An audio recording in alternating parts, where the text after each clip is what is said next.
Hello students, आज के lecture में हम पढ़ेंगे यूनिट नंबर 3 त्रिकोणमिति और इसमें चैप्टर नंबर 13 जो है वो प्रतिलोम वृत्तीय फलन है। और इससे पहले हम ट्रिग्नोमेट्री का जो चैप्टर नंबर 12 है वो भी देख चुके हैं, जिसमें कि त्रिभुज की भुजाओं कोण के बीच में संबंध को बताया गया था। उसके सारे क्वेश्चंस हमने देख लिए हैं और आज से हम इन्वर्स सर्कुलर फंक्शन स्टार्ट करेंगे। तो सबसे पहले बात करते हैं प्रतिलोम वृत्तीय फलन, यानी कि इन्वर्स सर्कुलर फंक्शन होता क्या है। तो देखिए, मान लीजिए सपोज करिए हमारे पास कोई एंगल है थीटा, हमने उसका साइन लिया। साइन थीटा लेने से एक वैल्यू निकल आएगी, सपोज करिए वो x निकल आएगी। इसको अब मैं पलट के लिख देता हूं और sine theta is equal to x लिख दिया मैंने। तो इस ऐसा माना जाता है कि साइन को अगर उधर ले जाएंगे कहा जाता है, लेकिन एक्चुअल डेफिनेशन वो हम इसमें डिस्कस करेंगे।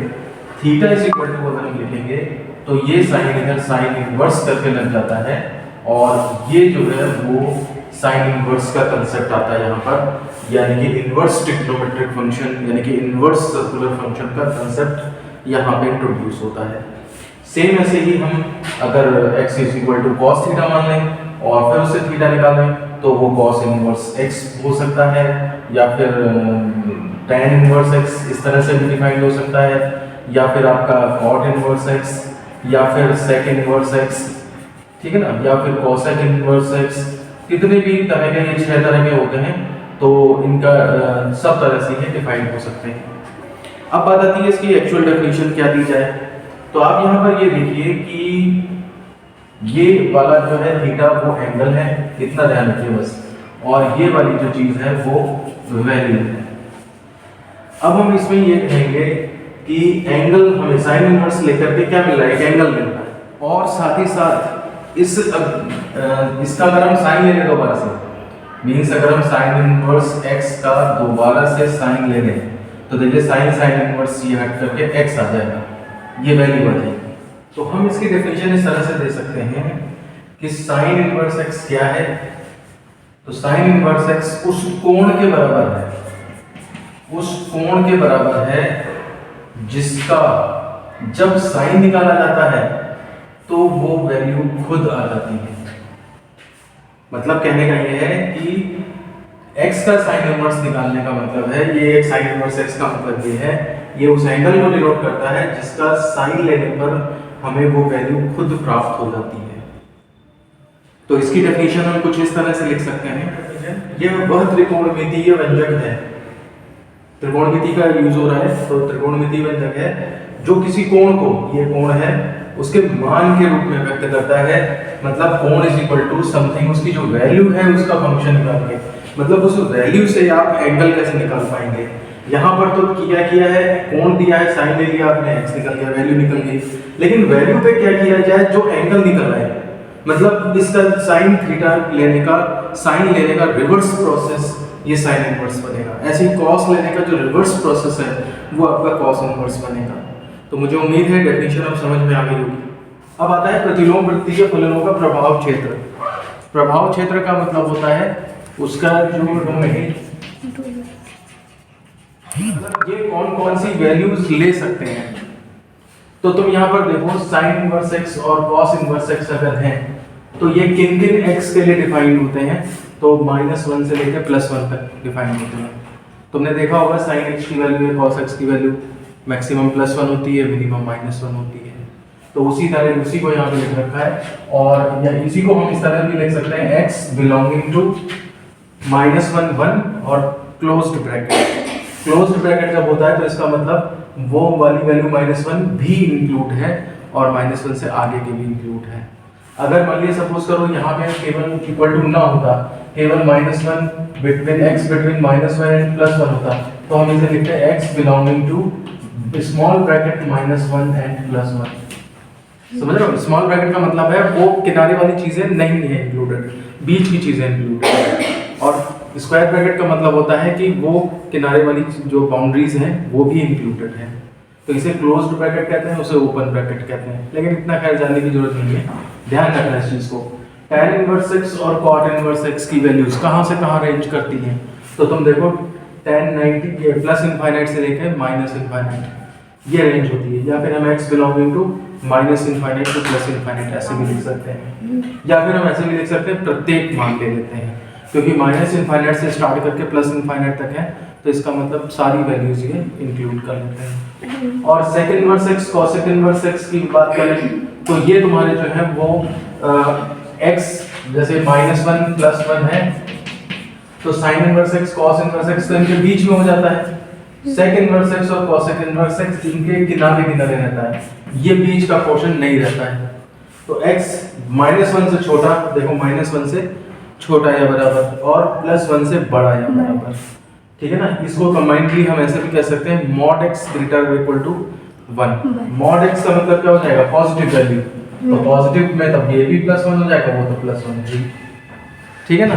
तो ये तुम्हारे प्रभाव क्षेत्र हैं। अभी हम एक टेबल भी बनवा देंगे, प्रभाव क्षेत्र और रेंज दोनों की, परास की दोनों की वैल्यूज का बना देंगे, तब उसमें तुम्हें ज्यादा क्लियर हो जाएगा। अब नेक्स्ट टॉपिक पे आते हैं, प्रतिलोम वृत्तीय फलन के मुख्य मान, यानी कि प्रिंसिपल वैल्यू क्या होती है। तो प्रिंसिपल वैल्यू समझने से पहले कुछ चीजें ध्यान देते हैं। हमने पता है हमारे पास sin 30 हाफ होता है, समझ रहे हो, ये चीज पता है। अब अगर हम sin 150 निकालने लगे तो sin 150 भी कितना होगा, अगर हम कैलकुलेट करें तो sin 180 - 30, 150 को हमने 180 - 30 लिखा, और sin पाई - थीटा, sin थीटा ही हो जाता है, यानी कि sin 30 हो गया, यानी कि फिर से हाफ हो गया। तो इसका मतलब sin 30 sin 150, या फिर अगर हम sin 390 कर दें तो sin 360 + 930, और यानी कि फिर से sin 30, यानी कि हाफ आ जाएगा। तो इसका मतलब ये हुआ कि इससे अगर हम देखें तो 30 डिग्री इज इक्वल टू कितना है, साइन इनवर्स हाफ। इससे देखें अगर हम तो 150 डिग्री इज इक्वल टू कितना है, वो भी साइन इनवर्स हाफ है ना। और अगर मान लिया सपोज हम 390 डिग्री देखें तो ये भी साइन इनवर्स हाफ है। तो साइन इनवर्स हाफ की वैल्यू 30 डिग्री मानी जाए, या 150 डिग्री मानी जाए, या 390 डिग्री मानी जाए, और ऐसे ही और भी बहुत सारी हो सकती हैं। तो इसका मतलब ये पता लगा कि हमें साइन इनवर्स की वैल्यूज कई सारी हो सकती हैं।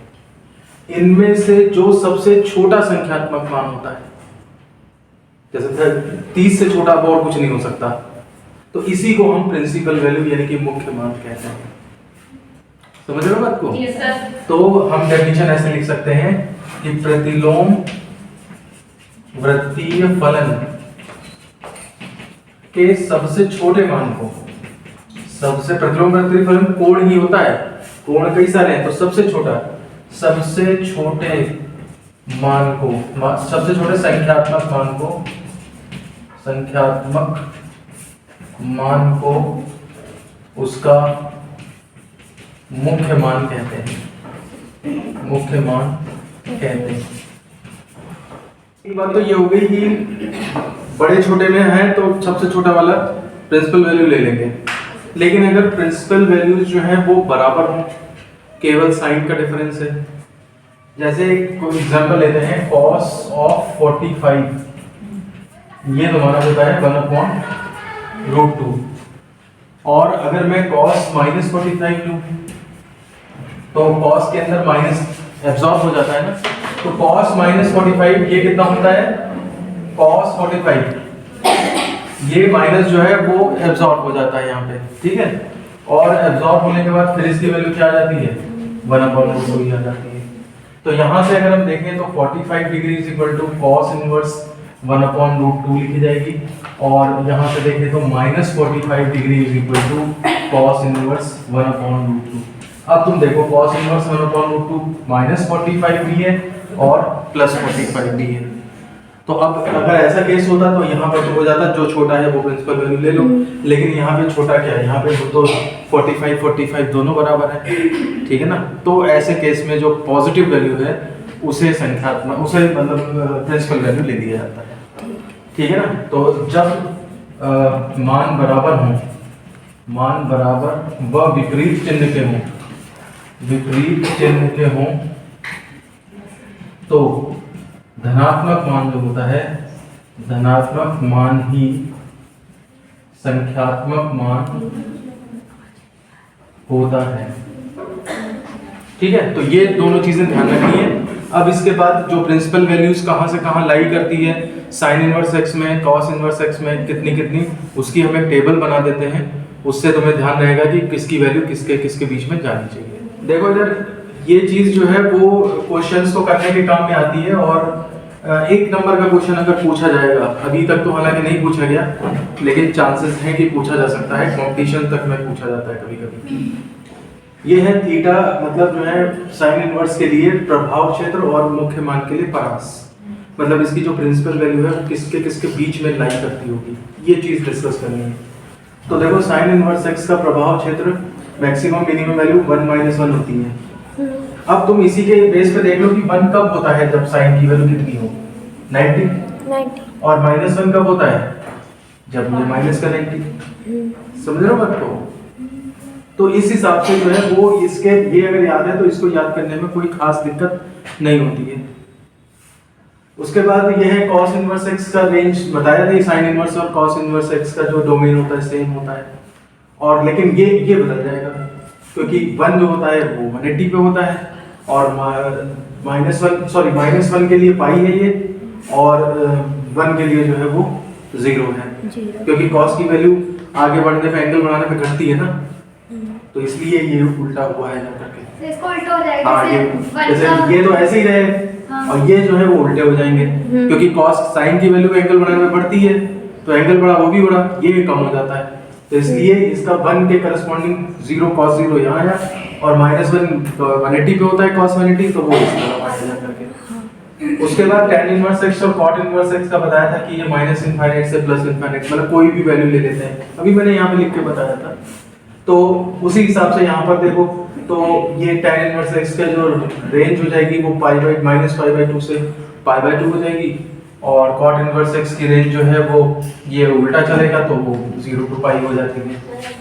cosec inverse x, cosec inverse x में बताया था -1 से 1 के बीच का पोर्शन छोड़ के इधर उधर के ले लेते हैं, तो वही चीज यहाँ पे लिखी है, और ये जिन एंगल्स पे होता है वो एंगल्स जो है वो यहाँ पे लिख दिए हैं, -π/2 से π/2, ये साइन का जैसा है वैसे cosec का हो गया जा करके, और cos वाले में जो है वो उस तरह का 0 to π हो गया जा करके। बस इसमें थीटा 0 नहीं ले सकते, क्यों?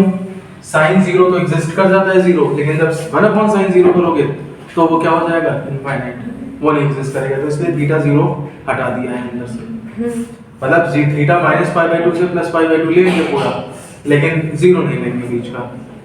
ऐसे ही यहाँ पर sec इनवर्स x देखो, तो 1/cos π/2 जब करोगे तो 1/cos 90 0 होगा, तो फिर इनफाइनाइट बनेगा, तो वो π/2 जो है यहाँ से छोड़ दिया है।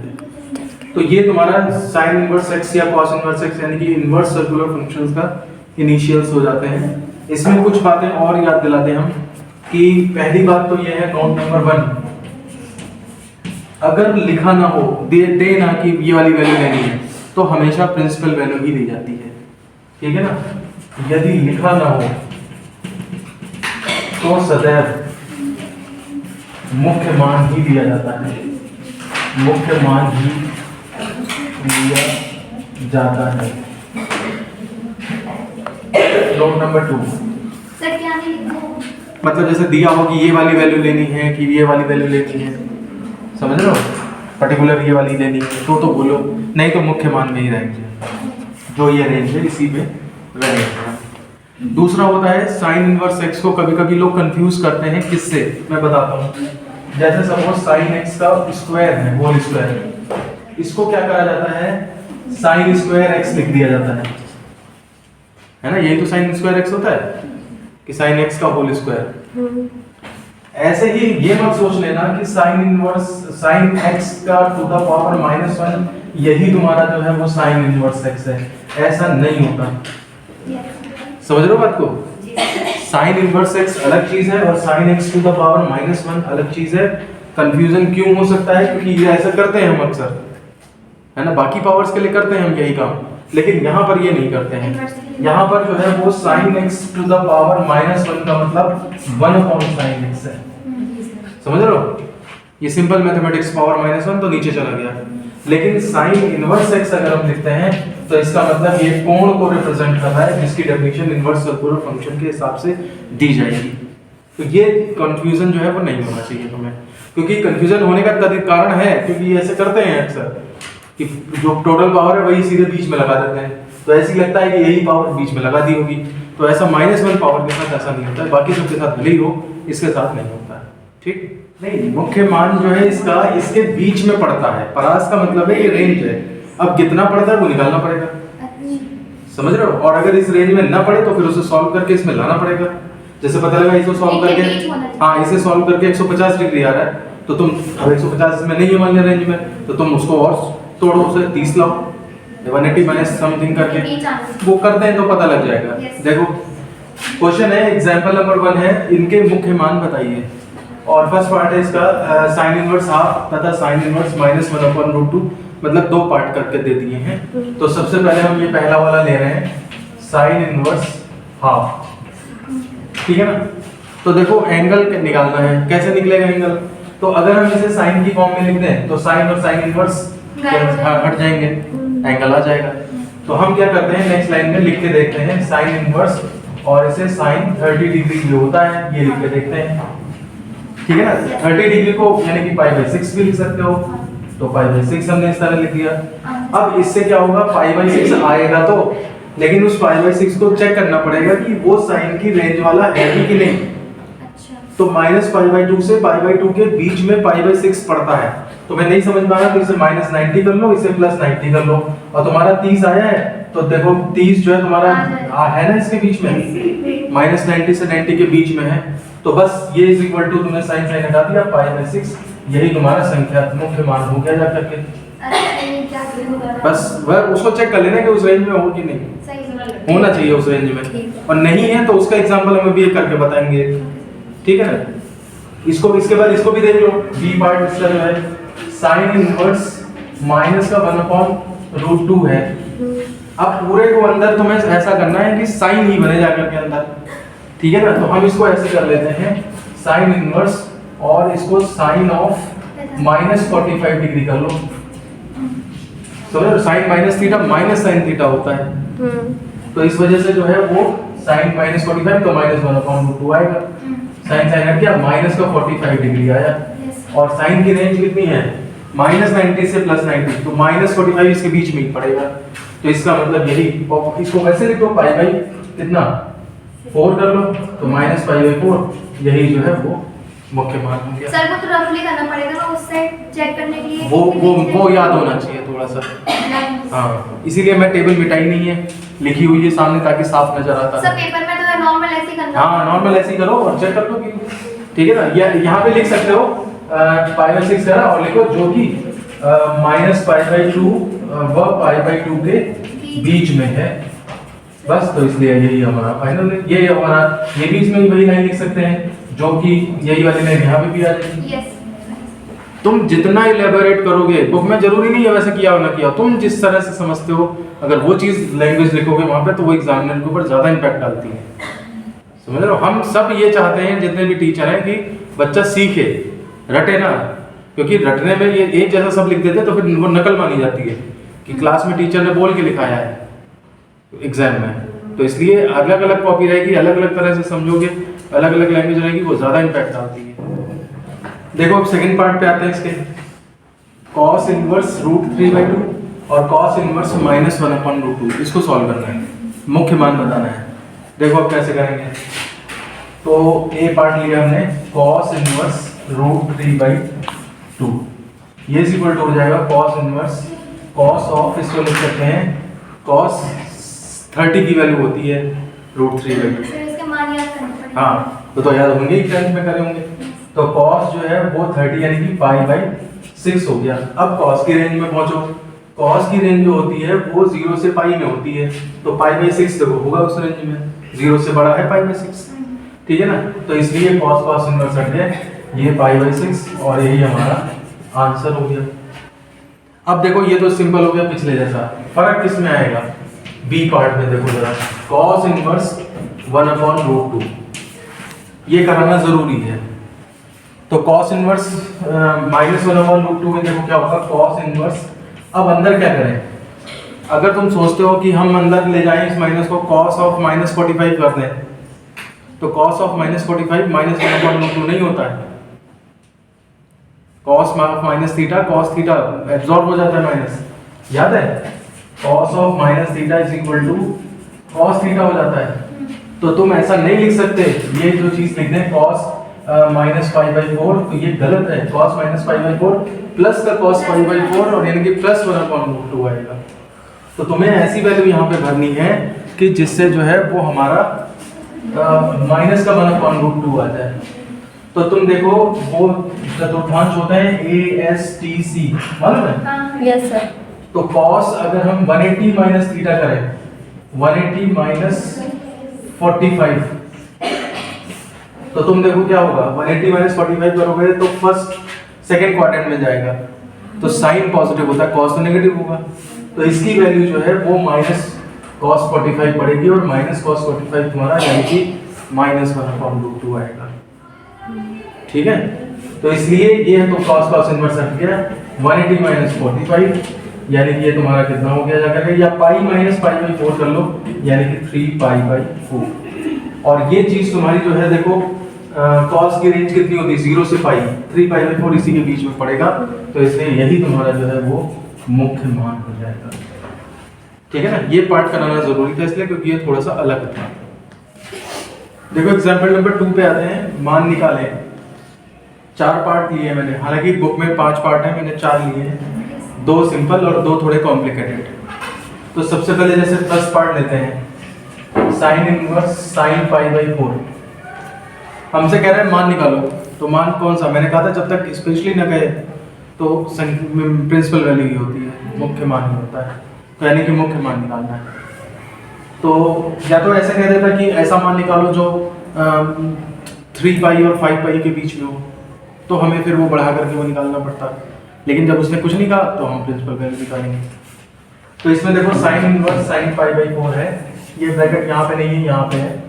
तो देखो साइन साइन इनवर्स हट गया, पाई बाई 4 आ गया। क्यों आ गया, क्योंकि देखो यहाँ पे पाई बाई 4 इस रेंज में है, तो हम लिख लेंगे since theta is in between minus pi by 2 and plus pi by 2, इसलिए यही हमारा फाइनल आंसर हो जाएगा। सेकंड पार्ट देखो, सेकंड का थर्ड पार्ट है tan inverse tan pi by 4। तो ये tan जो है वो एकदम से हटा के पाई बाई 4 हो जाएगा। क्यों, क्योंकि tan की जो बाउंड्री है उसके अंदर में है ये पाई बाई 2 और पाई बाई 2 माइनस 90 प्लस 90 के बीच में 45 होगा। तो इसलिए हम लिखेंगे since theta lies between minus pi by 2 two plus pi by 2, इसलिए ये हमारा आंसर हो गया। तो ये 2 पार्ट तो सिंपल थे, इनको कंप्लीट कर लो, फिर हम तीसरा और चौथा और पांचवा करें, तब जाकर के तुम्हें एहसास होगा कि ये रेंज, ये टेबल कितनी इंपॉर्टेंट है। तो फोर्थ पार्ट अगर हम देखें इसमें, तो साइन इनवर्स, इसी को ध्यान से देखना है, साइन 2 पाई बाई 3। देखो हटाने पर तो साइन साइन इनवर्स हट जाएगा यहाँ भी, लेकिन जो आंसर 2 पाई बाई 3 आएगा वो 2 पाई बाई 3 इस रेंज में है या नहीं, ये चेक करना पड़ेगा। तो ये रेंज तुम्हारी माइनस 90 से लेकर के और प्लस 90 तक है, और 2 पाई बाई 3 कितना होगा, 2 इंटू 180 बाई 3, 60 गुना 120, यानी कि उस रेंज से बाहर है। समझ रहे हो बात को? तो इसलिए साइन इनवर्स और साइन ये हटेंगे नहीं अभी, क्योंकि हटाने से जो मान निकलेगा वो हमारा मुख्य मान में नहीं आएगा। कुछ समझ आ रहा है कि नहीं? Yes sir. ये इसीलिए ये चेक करना पड़ेगा इस रेंज से तुम्हें। तो हम क्या करेंगे, इसको थोड़ा सा चेंज करेंगे कि ये साइन साइन बदले भी ना और काम भी चल जाए। तो 2 पाई बाई 3 को 180 के रेस्ट उसमें तोड़ो तो पाई माइनस पाई बाई 3, ठीक है ना। साइन 180 माइनस पाई बाई 3 अगर हम करें तो 2 पाई बाई 3 आएगा भी, और यहाँ पर ये फॉर्मूला रख के कितना हो जाएगा, साइन इनवर्स, और ये केवल तुम्हारा साइन पाई बाई 3 बनेगा। यानी कि ये एक्सप्रेशन और ये एक्सप्रेशन बराबर है, लेकिन हमारा एंगल अब जो है वो जो पाई बाई 3 है वो उस रेंज में आ गया है। अब हम ये साइन इनवर्स साइन निकालेंगे और पाई बाई 3 हमारा आंसर आ जाएगा। सिंस थीटा ये वाला जो हमारा है वो माइनस पाई बाई 2 और पाई बाई 2 के बीच में लाई कर रहा है। तो कब डायरेक्ट खोल देना है और कब इस तरह से ये चेंजेस करने हैं, ये चीज समझने के लिए तुम्हें ये रेंज मालूम होना बहुत जरूरी है। अब समझ आ गया पूरा क्लियर? अब इसके बाद हम चौथा पार्ट, पांचवा पार्ट और करेंगे तो और ज्यादा क्लियर हो जाएगा। ठीक है, देखो इधर फिफ्थ पार्ट में देखो, cos इनवर्स 7 पाई बाई, 6 मैं गलत लिख दिया शायद इसे, cos inverse cos 7 pi by 6 होना चाहिए, ये सही कर लो बुक में, जब सॉल्व किया है तो उसे बदल दिया है, cos inverse cos 7 pi by 6, ये क्वेश्चन है हमारे पास। अब देखो इसमें करने को तो हम कॉस इनवर्स हटा सकते हैं, लेकिन इससे जो 7 पाई बाई 6 आएगा वो क्या उस रेंज में है 0 से पाई, तो पाई तक है, ये 7 पाई बाई 6 पाई से बड़ा है, समझे, तो इसलिए ये उस रेंज में नहीं आता है, तो हम डायरेक्ट नहीं हटा सकते। तो फिर कैसे हटाएंगे, तो इसके लिए देखो ये पाई से बड़ा है, पाई से बड़ा है, ठीक है ना, 270 में तो 270 के तो फॉर्मूले याद नहीं करते हैं, 360 या 180 के याद करते हैं, ठीक है ना। तो जैसे मानिए suppose cos 2 pi minus something कर लो, तो 2 पाई माइनस करने पर कॉस पॉजिटिव ही आएगा, बाकी इधर पाई प्लस ले जाओगे तो ये नेगेटिव हो जाएगा कॉस, इसलिए पाई पे ना तोड़ के हम 2 पाई माइनस या 2 पाई प्लस पे तोड़ेंगे, ताकि वो ASTC तो कॉस पॉजिटिव आए, इस फोर्थ क्वाड्रेंट में आए, तो इसलिए हम क्या करेंगे, इसको 2 पाई में करके करो, तो 7 पाई बाई 6 में क्या जोड़ दें, x जोड़ दें कि 2 पाई आ जाए, तो x इज इक्वल टू कितना हो जाएगा 2 पाई माइनस 7 पाई बाई 6, तो 12 में से 7 गया 5 पाई बाई 6, तो इसको मैं लिख सकता हूँ cos inverse cos 2 pi minus 5 pi by 2 pi minus 5 pi by 6, और इस तरह से मैं लिख सकता हूँ, देखो 6 दूना 12 में से 5 गया 7 पाई बाई 6 आ जाएगा। मैंने वही देख लिया ना कि कितना जोड़ने पे 2 पाई हो रहा है, जैसे ये तुम्हारा पाई से कुछ ज्यादा है, यहाँ तक पहुंच रहा है, तो क्या जोड़ दें कि 2 पाई हो जाए, तो क्या जोड़ दें कि 2 पाई हो जाए, तो उससे x निकाल लिया हमने, ठीक है ना, तो इसी को माइनस करके मैंने इस फॉर्म में लिख दिया कि 2 पाई माइनस 5 बाई 6 कर दें तो cos की वैल्यू वही आएगी। अब तुम देखो जैसे cos 180 प्लस थीटा केवल cos थीटा बचता है, ऐसे ही cos 360 माइनस थीटा क्या बचेगा, केवल cos 5 बाई 6 बचेगा, और ऐसे ऐसे मतलब समझ रहे हो बात को कि नहीं। अगली लाइन में तुम इसे सॉल्व कर दोगे, cos इनवर्स और यहाँ पर cos 5 पाई बाई 6 बचेगा बस, यस ये cos 360 माइनस थीटा का फॉर्मूला लगाया है, और अगली लाइन में cos इनवर्स हट जाएगा 5 पाई बाई 6 आ जाएगा, और ये 5 पाई बाई 6 देखो पाई से छोटा है और पाई की रेंज में है, यहाँ पर इसमें 0 से पाई के बीच में है, तो हम लिख देंगे सिंस थीटा बिटवीन 0 टू पाई, इसलिए यही हमारा जो है वो फाइनल आंसर हो जाएगा, ये प्रिंसिपल वैल्यू यहाँ से निकलेगी। समझ रहे हो किस तरह से करना है। तो देखा स्टूडेंट्स, आपने फॉर्मूले हमने देख लिए हैं, कुछ क्वेश्चंस भी देख लिए हैं, और मुझे उम्मीद है कि आपको समझ आ गया होगा। कोई भी प्रॉब्लम है तो आप कमेंट बॉक्स में पूछ सकते हैं, हम पूरी कोशिश करेंगे कि आपकी बातों का जवाब दें। साथ ही साथ अगर आप हमारे व्हाट्सएप ग्रुप में शामिल नहीं हैं तो आप हमें 7376292424 पर व्हाट्सएप करके अपना नाम, ब्रांच, कॉलेज और सेमेस्टर लिखकर भेज सकते हैं, ताकि हम आपको व्हाट्सएप ग्रुप में जोड़ सकें, ताकि आपको और स्टडी मटेरियल वगैरह प्रोवाइड कराया जा सके। बाकी वीडियो पसंद आया है तो इसे लाइक करें, दोस्तों में भी शेयर करें, और चैनल पर नए हैं तो इसे सब्सक्राइब जरूर कर लें। साथ ही साथ हमारा टेलीग्राम चैनल भी है एम्पलीट्यूड स्टडीज 2.0 के नाम से, आप उसे भी ज्वाइन कर सकते हैं। तो 3 तरीकों से अगर आप कनेक्ट रहेंगे हमसे तो कोई भी इंफॉर्मेशन जो हमारे द्वारा दी जाती है वो आपसे मिस नहीं होगी। तो मिलते हैं अब आपसे नेक्स्ट वीडियो में, धन्यवाद।